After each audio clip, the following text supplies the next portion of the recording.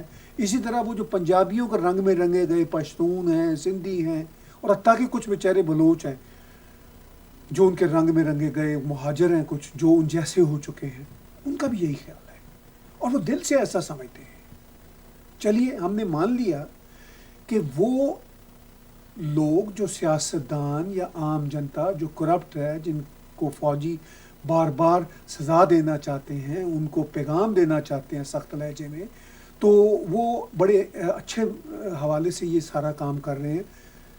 تو میں نے جیسا اس کے تھرڈ ورلڈ کنٹریز میں کہا، بدقسمتی سے تو کلچر ہی ایسا ہے. اب اگر کلچر ایسا ہے تو پاکستان کے یہ جو کرپٹ عناصر ہیں، جاہل عناصر ہیں، ان کی جسٹیفیکیشن نہیں ہے ان کی کرپشن یا جہالت کی، یہ میں مانتا ہوں.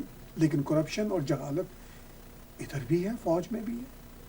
آپ کسی بھی میجر کرنل جنرل کے پلاٹوں کا حساب لگا لیں، جتنا اس کے ہاتھ لگ سکتا وہ لے لیتا ہے. کوئی نہ کوئی اکا دوکا سرپھرا، یہاں میں پازیٹیو معنوں میں سرپھرا کہہ رہا ہوں، ایماندار شخص ہوتا ہے جو ایسا نہیں کرتا. بعد میں اس کو اکثر حالات میں اس کے بیوی بچے ساری زندگی کوستے رہتے ہیں، یہ غلط داستان ہے.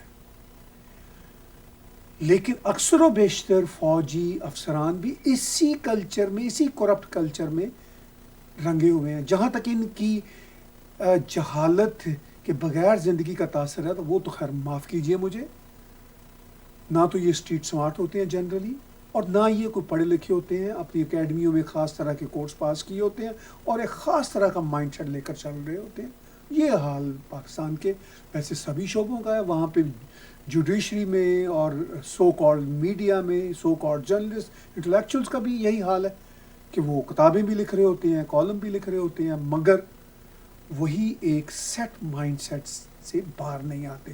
کوئی کرٹیکل تھنکنگ نہیں، کوئی اوپننیس ان تھاٹس نہیں. خیر وہ بھی الگ بحثیں ہیں.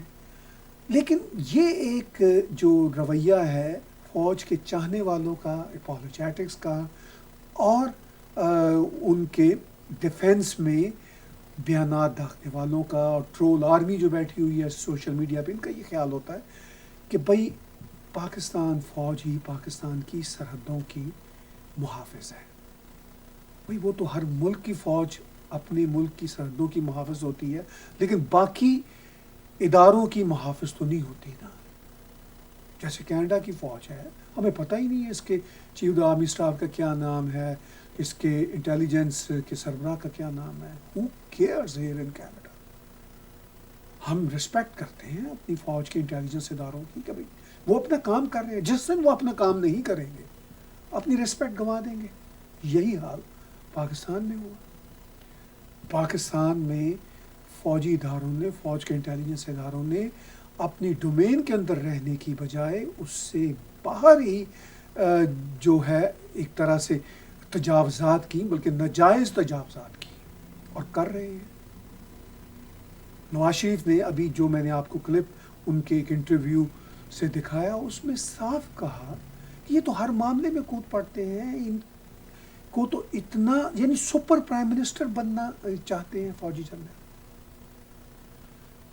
اب تک کی جو صورتحال ہے 70-72 سال کے بعد پاکستان کی عوام کی ایک متعدد اندازے کے مطابق جو آدھی تعداد ہے آلموسٹ 50% آف پاکستانیز وہ فوج کے یعنی فوجی افسروں کے گنامنے کردار کو سمجھ چکے ہوئے ہیں. اور باقی جو آدھے ہیں وہ اپنی جذباتیت میں یا اپنے انٹرسٹ میں ان کے ساتھ جڑے ہوئے ہیں. میں ایسے ذاتی طور پر اگر محتاط اندازے کے مطابق دیکھوں تو اب شاید ان کے جو سٹانچ حامیوں کی تعداد 50% بھی نہ ہو اس ملک میں. لیکن چونکہ وہ ووکل ہیں جو ان کے حامی ہیں, جن کے مفادات ان سے جڑے ہوئے ہیں, یا جو ایک بلائنڈ فیتھ والے لوگ ہیں آرمی پر رکھنے والے, وہ لگے ہوئے ہیں. اس میرے سارے کڑے تبصرے کا یہ مقصد ہرگز نہیں کہ میں کوئی پاکستان آرمی کے خلاف ہوں یا پاکستان آرمی کے بارے میں کوئی تضحیک امیز کمنٹری کرنا چاہتا ہوں. یہ مقصد نہیں. میں نے صرف گراؤنڈ ریالٹی آپ کو دکھائی, اور اس گراؤنڈ ریالٹی کا پاکستانی عوام کو کرنل کی بیوی نامی اس وائرل ویڈیو سے بھی ہو جاتا ہے. میں صرف اتنا کہنا چاہتا ہوں کہ فوجی افسران خاص طور پر اپنی باؤنڈریز میں رہیں. اگرچہ ان کے اس مائنڈ سیٹ کی وجہ سے عام فوجی جوان میں بھی یہ اب تاثر آ چکا ہے. عام فوجی جوان چھوٹے چھوٹے گاؤں سے, چھوٹے چھوٹے قصبوں سے, شہروں سے تعلق رکھنے والے, چھوٹے چھوٹے کوارٹروں میں رہنے والے, ان بیچاروں کی زندگی بہت کڑی ہوتی ہے. ان کو محاذوں پہ بھی جانا ہوتا ہے. وہ ان کے پاس شاید اس طرح کے ماحول ہی نہیں ہوتے کہ وہ کرپشن کر سکیں. وہ اسی طرح سادگی میں جنرلی اپنی زندگی گزار دیتے ہیں اور گزار رہے ہیں. لیکن وہی جو کہا جاتا ہے کیپٹن سے لے کے اوپر تک جس کا جتنا ہاتھ پڑتا ہے وہ اپنا ہاتھ بھی چلاتا ہے, اور اس کے ساتھ ساتھ وہ باقی پوری قوم کو جاہل, گنوار, کرپٹ کہتا ہے, اور خود کہتا ہے کہ میں بہت ہی پاک, صاف اور ایماندار ہوں. اب تک پاکستان کی فوج کے پاس ایک ہی کارڈ رہا ہے, وہ کشمیر کارڈ, جس کی وجہ سے وہ پاکستان کی عوام کی جذباتی کیفیت کو بھی ایکسپلائٹ کرتے رہے ہیں, اور پاکستان کے سیاستدانوں, بیوروکریسی اور دوسرے لا انفورسمنٹ کے اداروں پر بھی یہی ان کا روب چلتا رہا ہے کہ ہم بھارت کے خلاف ڈٹے ہوئے ہیں, خبردار تم باز آ جاؤ. ہم ملک کے اندر کے اداروں کی بھی نگرانی کریں گے, کیونکہ ہم اس ملک کو کمزور نہیں ہونے دینا چاہتے. اگر یہ ملک کمزور ہو گیا تو پھر بھارت کا قبضہ ہو جائے گا. بھارت کو پاکستان پہ قبضہ کرنے کی نہ کبھی خواہش تھی نہ ہے. وہ بنگلہ دیش الگ کروایا بھارت نے, چاہتا تو بھارت بنگلہ دیش پہ قبضہ کر سکتا تھا, انہوں نے اس کو بھی الگ ملک بننے دیا. یہ تو بھارت کا ایک اپنا ڈیموکریٹک سٹائل ہے. بھارت پاکستان کے ساتھ کسی صورت میس نہیں کرنا چاہتا, مگر اب پاکستان آرمی کو بھی میس کرنے کی اجازت نہیں دے گا. یہ بات بھی ہے پاکستان آرمی پر یہاں ہے. اس صورتحال میں پاکستان آرمی پھر اپنا روپ کس پر جاڑے, کس کو ایکسپلائٹ کرے, کس کو غلط طریقے سے غلط راہوں پہ, غلط مائنڈ سیٹ کے راستے پر لگائے. وہ ظاہر ہے پاکستان کی بولی بالی عوام ہے, لیکن جیسا کہ میں نے شروع میں کہا, بولی بالی عوام کا جو بڑا حصہ ہے وہ بھی پاکستان آرمی کے اب اس گھناؤنے مائنڈ سیٹ کو سمجھ چکا ہوا ہے. پاکستان آرمی کو یقینی طور پر اس مائنڈ سیٹ کو چینج کرنا چاہیے. یہ ان کے اپنے سروائیول کے لیے بہتر ہے. پاکستان کے سروائیول کے لیے تو بہتر ہے ہی ہے, ان کے اپنے سروائیول کے لیے بہتر ہے, ان کی اپنی ڈگنیٹی کے لیے بہتر ہے. ہم چاہتے ہیں کہ یہ تبصرہ کر کے ان میں یہ احساس جگائیں کہ آپ اپنے آئینی حدوں میں رہیں, اس کا فائدہ آپ کو ہے, آپ کا سروائیول اچھا ہوگا, آپ کی رسپیکٹ ہوگی. لیکن کیا میرے جیسے دور دراز کے ملک میں بیٹھے ہوئے پاکستانی اوریجن کے ایک شخص کو وہ اتنی اہمیت دیں گے, اس کی بات سنیں گے؟ بالکل نہیں سنیں گے. ان کو کیا پرواہ پڑی ہوئی ہے, ان کو تو وزیر اعظم نواز شریف کی پرواہ نہیں تھی. لیکن ہمارا کام ایز رپورٹر, ایز جرنلسٹ اپنی بات کرنا ہے. ان کا کام اگر اپنے ایک نیگیٹو مائنڈ سیٹ کو آگے لے کر چلنا ہے تو ہمارا کام بلا تکلف انداز میں ایک کڑی تنقید کرتے رہنا ہے. اس لیے آج کے اس خصوصی شو میں نے ایک کڑی تنقید کی بات کی. Welcome back viewers. ابھی میں بات چیت کر رہا تھا پاکستان آرمی کے خاص مائنڈ سیٹ کی، جو ایک بار پھر کرنل کی بیوی کے ویڈیو سے آشکار ہوا پوری دنیا پر. اس کے علاوہ بہت سارے مسائل ہیں. کووڈ-19 کے زمانے میں ہم سب جی رہے ہیں، چاہے ہمارا دنیا کے کسی بھی کلچر، کسی بھی مذہب، کسی بھی ثقافت سے تعلق اور دنیا میں ہم کہیں بھی بستے ہوں. کووڈ-19 نے ہم سب کو، پوری انسانیت کو اپنی لپیٹ میں لیا ہوا ہے. 5 ملین سے زیادہ کووڈ-19 کے کنفرم کیسز ٹیسٹ کے بعد سامنے آ چکے ہیں. وہ جو ٹیسٹ ہوئے ان کے علاوہ بھی ہو سکتا ہے چند ملین اور کیسز ہوں. 3 لاکھ سے زائد اموات ہو چکی ہیں، اور یہ آلموسٹ فرام جنوری انٹل مئی 22 تک کی رپورٹ ہے. بہت ہی گمبھیر صورتحال ہے. ابھی میں نے پاکستان کے حوالے سے ایک کڑی تنقید پاکستان آرمی کے رویے پر کی تھی، اور پاکستان میں ایک اور جو افسوسناک واقعہ ہوتا ہے، اور وہ سالہ سال سے ہو رہا ہے، اور وہ ایک واقعہ صرف ایک کمیونٹی کے ساتھ نہیں ہوتا، وہ کئی کمیونٹیز کے ساتھ ہو رہا ہے. پہلے میں احمدیہ کمیونٹی کی بات کرتا ہوں. اسی پی ٹی آئی کی حکومت کے ایک وزیر علی محمد خان نے پچھلے دنوں باقاعدہ لکھ کر اپنے ٹویٹر پر قادیانیوں کے خلاف قتل کے فتوے صادر کیے، اور جو پاکستان میں رہنے والے احمدی ہیں وہ بیچارے بہت ہی قسم پرسی کی حالت میں رہتے ہیں، اور ان پر ان کی مذہبی آزادی کو ایکسرسائز کرنے کا کوئی حق نہیں ہے. یہ ہے صورتحال پاکستان میں. یہ الگ بات ہے کہ پاکستان میں بسنے والے ہمارے احمدی بہن بھائی، اور خاص طور پر امریکہ، کینیڈا، یورپ میں بسنے والے احمدی بہن بھائی، وہ عمران خان کی حکومت کے حامی ہیں اور پاکستان آرمی کے بھی حامی ہوتے ہیں. یہ مجھے حیرت ہوتی ہے. میں جنرلی بات بتا رہا ہوں. وہ نواز شریف کے بہت خلاف ہیں. لاہور میں جو احمدیہ ماسک پہ حملہ ہوا تھا، اس کانٹیکس میں بھی ان کا یہ خیال ہے کہ وہ پاکستان مسلم لیگ کی ایک سازش. دنیا بھر میں بسنے والے میرے احمدی بھائی عمران خان کی حکومت کے حامی ہیں، اور اس کے ساتھ ساتھ فوج کے بھی حامی رہتے ہیں. لیکن وہ یہ بھول جاتے ہیں کہ ان کے خلاف جو پاکستان کے آئین میں غیر امتیازی سلوک برتا جاتا ہے، وہ فوجی جرنیلوں کی مرضی کے بغیر نہیں ہے. وہ یہ بھی بھول جاتے ہیں کہ اسی حکومت میں، پی ٹی آئی کی حکومت میں، جس کو وہ جنرلی پسند کرتے ہیں، اسی پی ٹی آئی کی حکومت میں اس کے وزیر کا یہ کہنا ہے کہ جو احمدی ہے وہ واجب القتل ہے. یہ ہے صورتحال.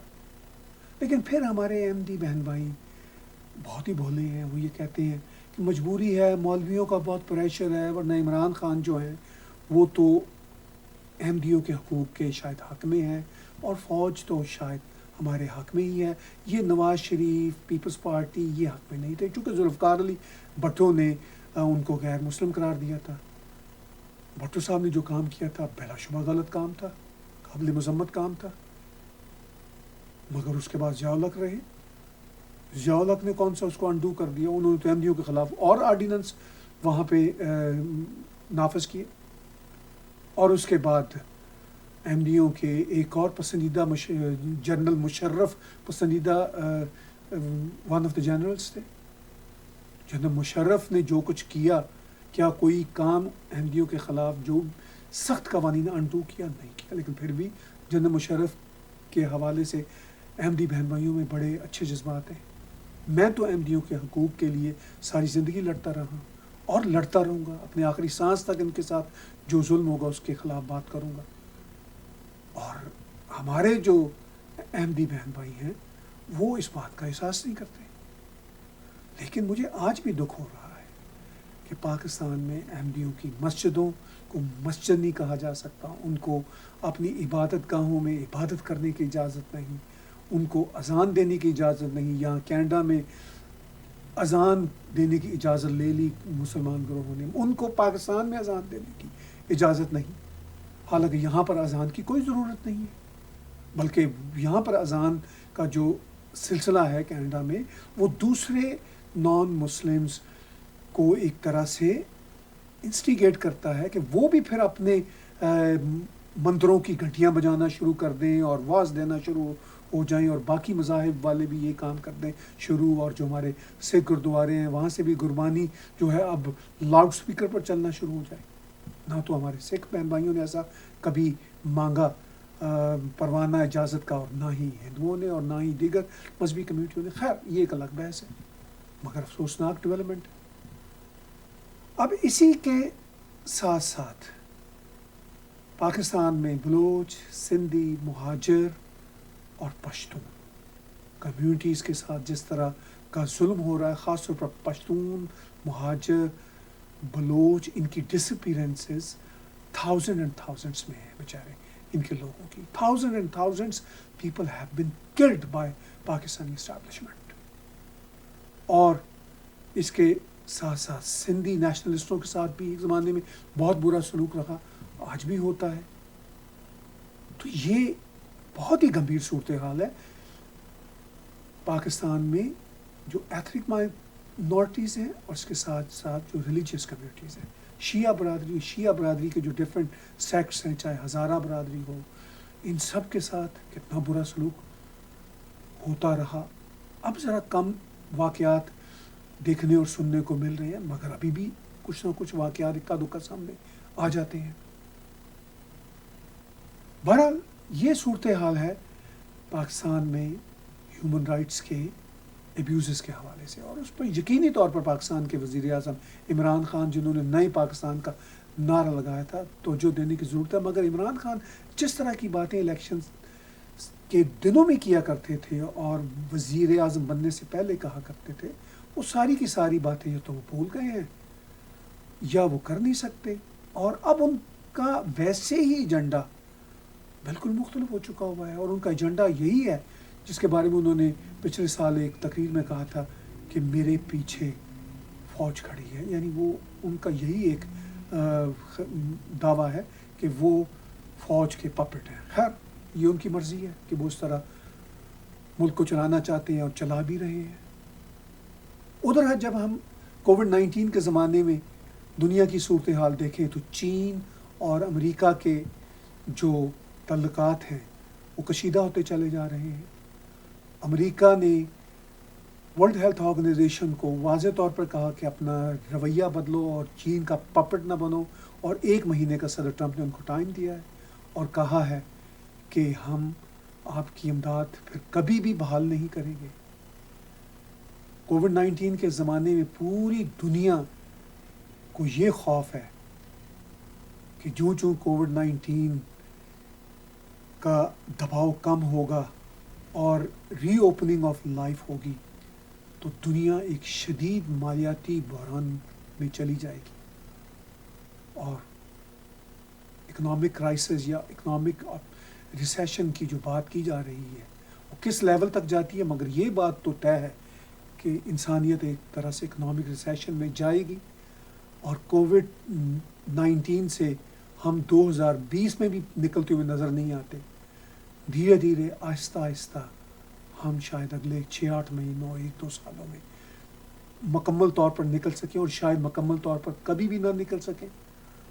اس کا سبب یہ ہے کہ جو سائنٹسٹ بتاتے ہیں، جو اکانومسٹ بتاتے ہیں کہ شاید اس کے بعد بھی جو نارمل لائف ہے وہ ایک اور طرح کی نارمل لائف ہوگی، کوٹ اور کوٹ، جو اس طرح کی سوشل ڈسٹینسنگ کے ہم عادی ہو رہے ہیں. اس طرح کی سوشل ڈسٹینسنگ ذرا کم مسائل کے ساتھ زندگی بھر آہستہ آہستہ ہمارے ساتھ رہے گی. یہ تو آنے والا وقت بتائے گا، اور پھر اور کس طرح کی جو قدرتی یا انسانی افتاد ہیں وہ انسان پر آئیں گی. میں نے انسانی کا اس لیے کہا کہ جس طرح ہم ایکالوجی پر اثر انداز ہو رہے ہیں، جس طرح ہم ماحولیات پر اثر انداز ہو رہے ہیں، جس طرح ہم رویوں پر اثر انداز ہو رہے ہیں، جس طرح ہم یہ ڈیزیزز پر نئے سے نئے وائرس جنم لے رہے ہیں، جس طرح میوٹیشن ہو رہی ہے،